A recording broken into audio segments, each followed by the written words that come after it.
Is that it? Oh, no, let me call it in. Dispatch is car 2-4. We have visual on Unit 5-5. Looks abandoned, over. Copy that, over. Mother Oh! Christ! Shit, they're behind us! Forget it, just go! Now, now! Dispatch, this is car 2-4. We are over... Car 2-4, what's going on out there? Dispatch, this is car 2-4. We are... Car Get 2-4. back up! No!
You motherfucker! I'm gonna cut your fucking... Shit, don't shoot! I want to join up with you guys, I swear. I know things. Take him to the captain. See if he sticks. Roger that. On your feet, you. You will regret this. I swear. You there! Hey! Give me that!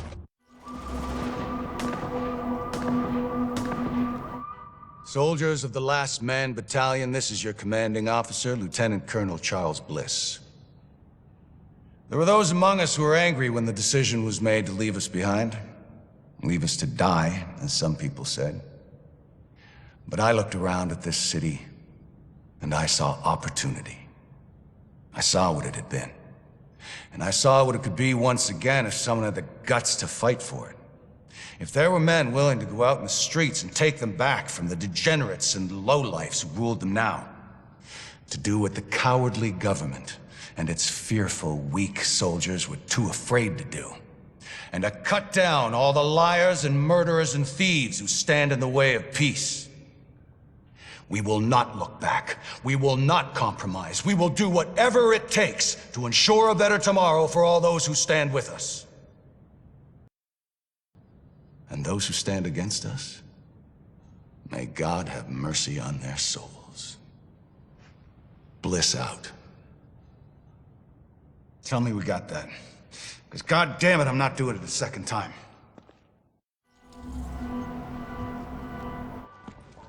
One cut. One cut's gonna make you bleed.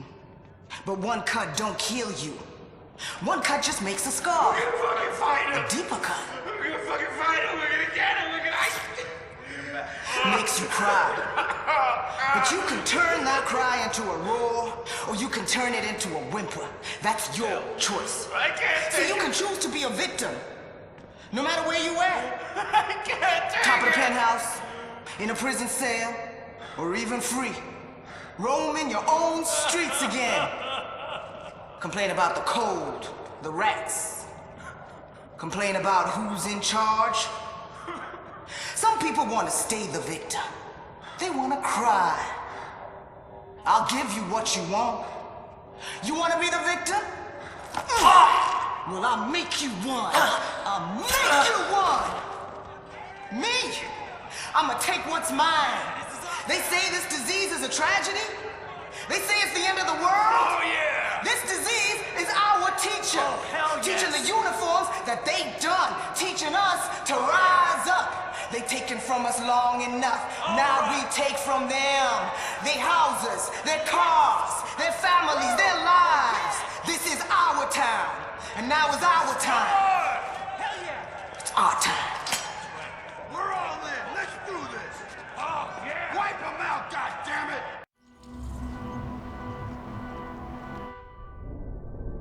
Samples of the original green poison pathogen, the ones we recovered off the currency used as a primary transmission vector, let us take a closer look at the virus's basic genome. What I found was clear evidence the bug had been manufactured. There's genetic material there from a half-dozen other pathogens, bolted onto smallpox to make a more efficient killing machine.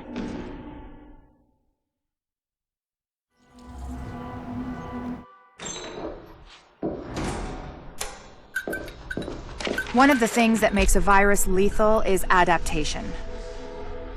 Rapid mutation makes it harder for antibodies to identify and drugs to kill.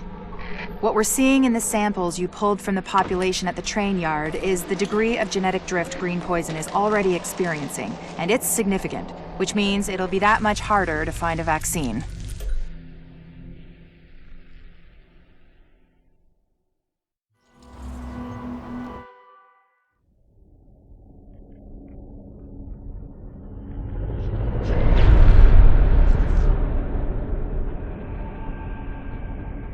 What you're looking at is the smallpox virus. It normally takes 1 to 2 weeks for it to incubate in a host, and it's not contagious while it's doing so.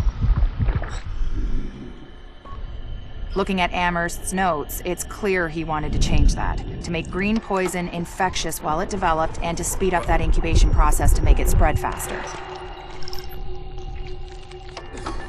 In English, it's more contagious and it reproduces faster. And that's bad.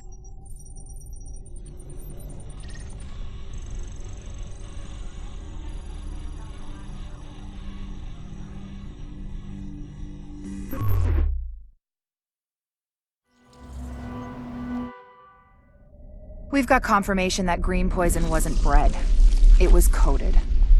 Specifically, he picked up on his buddy Chernenko's research about modifying virus genomes in a virtual space, kicked it up a few notches, and fed the result into an industrial protein replicator.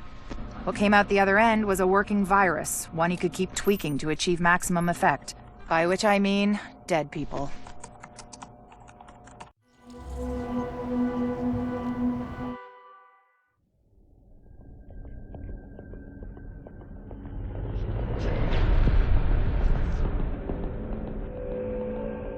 What you're looking at is the smallpox virus, one of the deadliest pathogens on the planet. For centuries, it did a wonderful job of helping keep the human population in check. But times change, and sometimes Mother Nature needs a hand in improving her creations. Like, say, speeding them up a little bit, making them contagious when they should be quietly incubating in a host, or making them more lethal.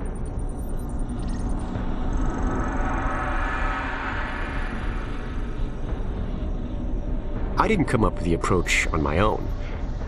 My friend Vitaly is one of the pioneers in the field, and the idea has been around for years. Genome as data. You see, once we digitized DNA, we made it infinitely mutable. We could do 1,000 virtual variations in the time it used to take to grow a 1 lab-grade generation of pathogens. And we could pick the best, most lethal combinations and make them real. That's how you make a killer virus, you see. Mix in genetic code from other diseases, and you move the sliders all the way up on lethality and virulence. The goal was a 90% mortality rate. I'm not sure my green poison is going to quite hit that, but honestly, that's just details. As long as most of humanity goes, the Earth stands a fighting chance.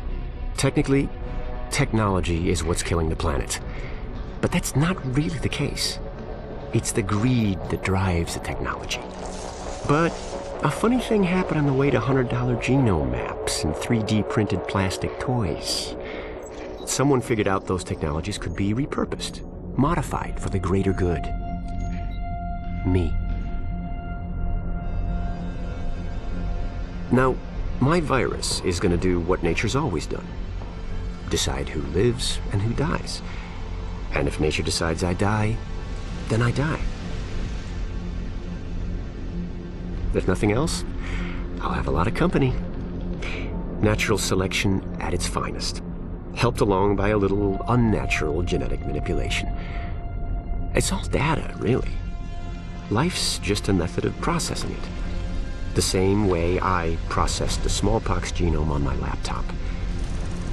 And who's to say that wasn't the plan all along? If, by some miracle, you survive green poison, then nature's decided you deserve to live. The rest of us shouldn't and won't. Godspeed. I'll see you in hell.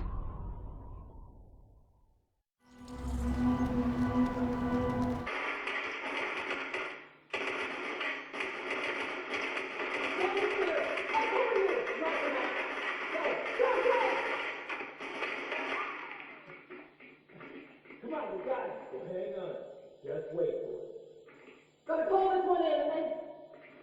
Oh, shit.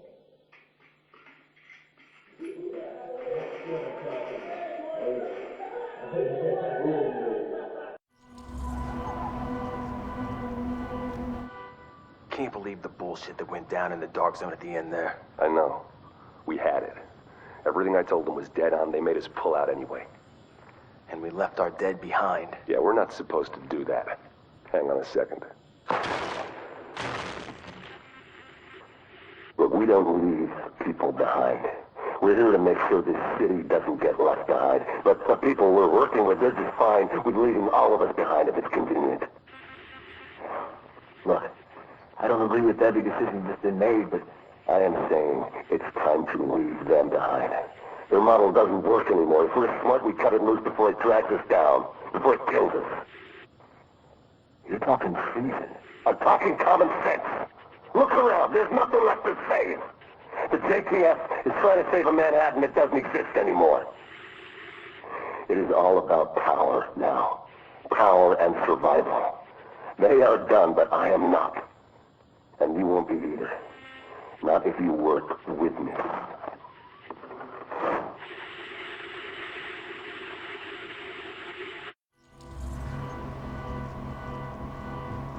I think we need to modify the terms of our agreement.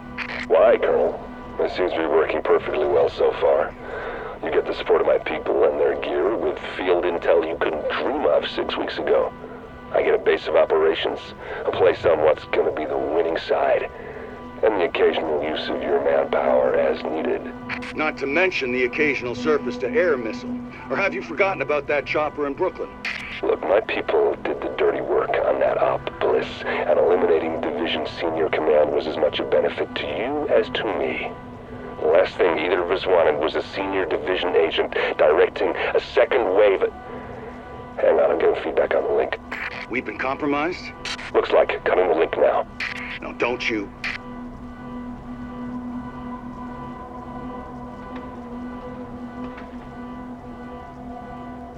I don't get it. You think there's maybe enough virus going around right now? It's all about the leverage. If I've got my hands on the dollar flu starter kit, this green poison that someone cooked up, then certain people are going to be a lot more reluctant to take a run at me. A gun's a lot better for self-defense than a weaponized virus. Stop thinking small. Start thinking possibilities. There's no medical infrastructure anymore. It's the Wild West out there, but less civilized. Being able to turn certain death loose at any time I want puts me in a powerful position. And controlling the core ingredients for a vaccine, that's useful too. So you might kill even more people. Who's gonna notice? It's not the killing, it's the threat of being able to kill. And giving them the hope they might be saved. The way things are breaking down out there, all these different groups carving their own territories out of what used to be civilization. It only makes sense to have an ace in the hole.